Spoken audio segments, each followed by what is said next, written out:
to a Vaishnava guru in the actual disciplic lineage. They rely on these different rascals who are just out to exploit and cheat them. And because of that, they get cheated. Huh?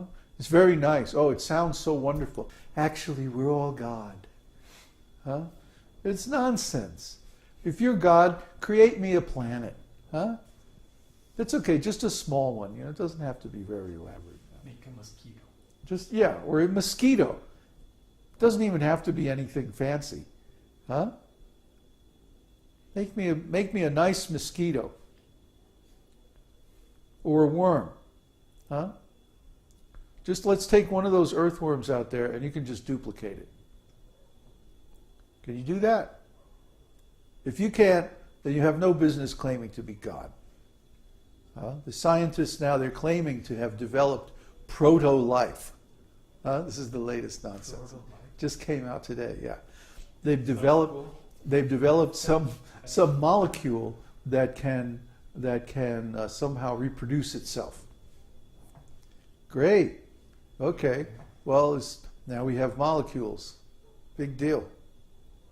Huh? Okay.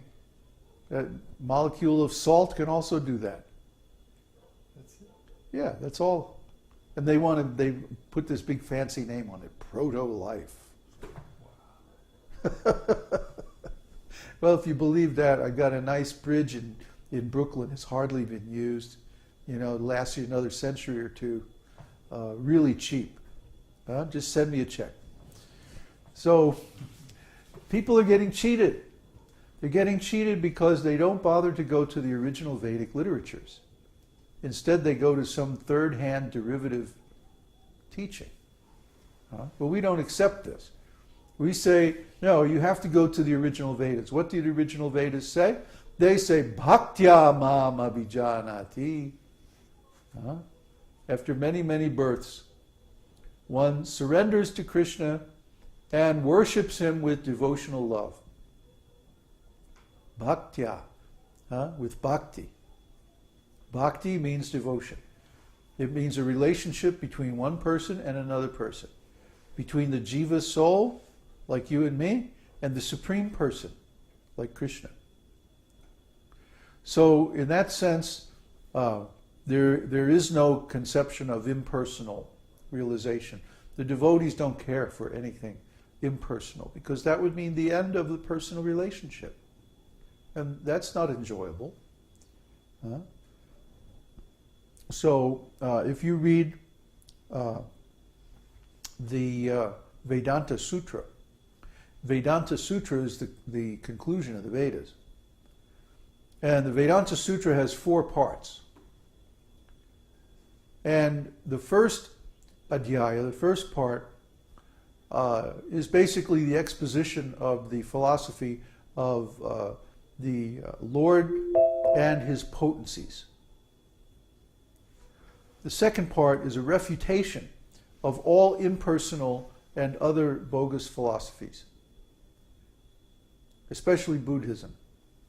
The Vedānta-sūtra elaborately refutes Buddhism, all 5 branches of Buddhism. And of course, in doing that, it also refutes this Mayavadi philosophy, because the Mayavadi philosophy is nothing but Buddhism, which has been made to appear as if it's coming from the Vedas. But to do this, Shankara had to make a trick. He had to say that actually Vyasadeva, the compiler of the Vedas, was wrong. The Vedas are okay, and we can twist those and interpret them any way by defining the words any way we like. But Vyasadeva's own understanding of what he wrote was not correct. That's sort of like, sitting on the limb of the tree and sawing it off, It's a self-defeating philosophy, actually. It contains a logical error, a logical inconsistency. If Vyasadeva was wrong, then why do you base your philosophy on the Vedas? You see? Why would you base your philosophy on the works of someone who you say doesn't even understand the meaning of what he wrote? That's crazy. That's nuts. It's a little circular logic error. And because of that, the whole philosophy is invalidated. Because in the third section of Vedānta-sūtra, what does Vyasadeva talk about? Bhakti. Nothing but bhakti. How to do bhakti. And in the fourth part of Vedānta-sūtra, he talks about the results of doing bhakti. See? And then he wrote Śrīmad-Bhāgavatam, which we're quoting from so often in our study of Nectar of Devotion. Śrīmad-Bhāgavatam is the commentary on Vedanta. And it starts out with the same sutra, Janmadyasya Yataha. Janmadyasya Yataha means the source of all emanations. So you have God and you have his potencies. The source of energy and the energies. In other words, duality is fundamental, not monism, not oneness, but two-ness, duality, or actually three-ness, because you have the Lord, the energetic source, you have the energies that emanate from him, and you have the relationship between them. This is the part that everybody ignores. They skip this part. Because of this, they get all confused. See? What is the relationship between the Lord and his energies? The Lord is the controller, and the energies are controlled. The Lord is the owner, and the energies are his property. You see? The Lord is the knower, and his energy, and he knows his energies completely. See? So the Lord is present everywhere by his energies. And when we see those energies in relationship to him, then we see properly. If we see the Lord's energies as separate from him, then we're in Maya, we're in illusion.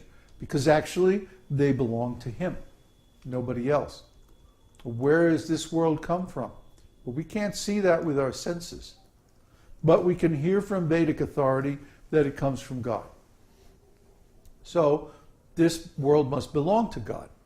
So then he must have some idea why he created it, what the purpose of it is.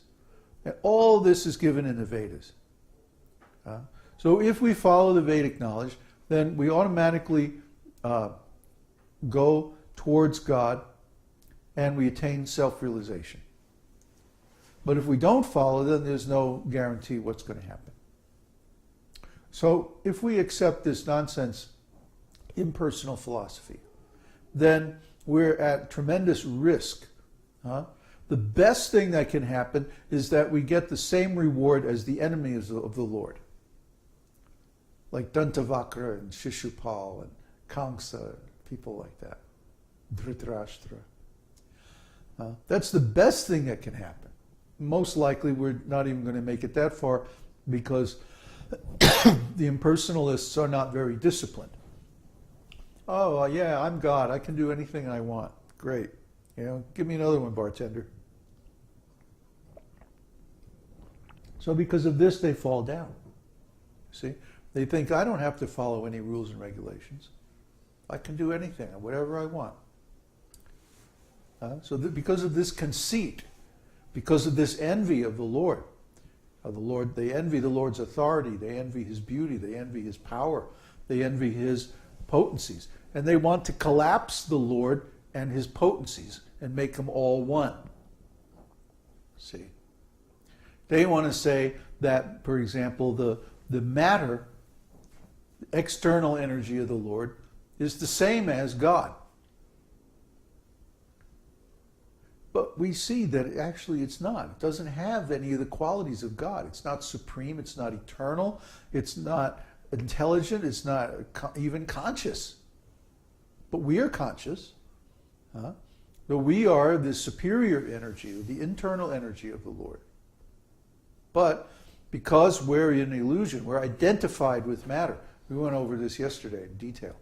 How the soul becomes identified with matter. Because of this Maya, because of this illusion, we're suffering. So when we come back to the Lord in devotional service, then this suffering ends. So really the question is, do you want to suffer? If so, then you keep believing in this impersonal philosophy. But if you really want happiness, if you really want pleasure, if you really want love and intelligence and wisdom and so many things, then you should take up this path of devotional service. So to continue. In the Brahmanda Purana it is stated, those who have achieved liberation from material contamination, and those who are demons and are killed by the Supreme Personality of Godhead, become absorbed in the Brahman concept of life and reside in the spiritual sky of the Brahma Jyoti.